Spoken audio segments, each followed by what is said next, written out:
Why did the British leave Hong Kong? What were the British doing in Hong Kong? In 1842 and 1860 the British fought two short, sharp wars against Imperial China. The wars were fought to ensure that the Chinese continued to accept a controversial British export grown in India, a powerful drug called opium. Today it is the raw material for making heroin.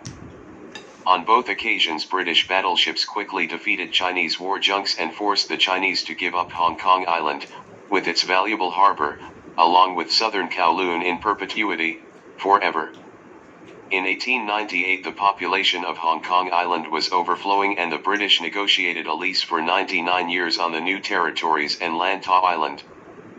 By the terms of the lease this land would have to be handed back in 1997. What was known as Hong Kong was in fact two separate collections of areas with very different conditions of occupation. Hong Kong became a vitally important naval base for the British.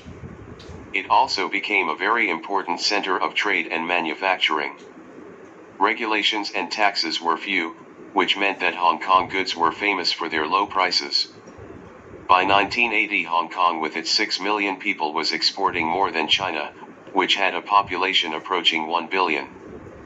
In 1982 the British government began to talk to the government of China about the future of Hong Kong. Lease on the new territories was due to expire in 1997, meaning that they would have to be given back to China. The new territories made up 92% of the territory known American Samoa Hong Kong. Without them, Hong Kong Island and Kowloon, both of which did not have to be given back, would not be practical to run. There would simply not be enough space or resources to maintain the whole population on Hong Kong Island and Kowloon.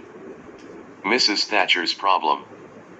By the 1980s China was showing every sign of insisting on its legal right to take the new territories back. A clock was even mounted in Beijing's Tiananmen Square ticking down the moments to 1997. This seems to suggest that the Chinese were going to force Britain out of Hong Kong. The British position seemed weak and the law was clearly on the side of the Chinese government. On the other hand, 6 million citizens of Hong Kong viewed a Chinese takeover with real suspicion and often with dread. China was communist and run very differently to Hong Kong.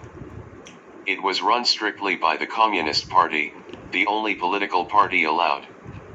This party believed that the government should run the economy and was therefore against private trade and manufacture. Mrs. Thatcher decides. Margaret Thatcher, the British Prime Minister in 1982, was feeling very confident after her victory over Argentina in the Falklands War and viewed the Hong Kong situation as very similar to that one. A small British colony was threatened by a larger non-democratic power. She effectively had a choice of 4 possible negotiating positions, each of which had disadvantages and advantages. In reality Mrs. Thatcher initially wished to defend Hong Kong by force. On being persuaded by horrified British diplomats that Hong Kong could not be defended she allowed her negotiators to adopt position 2.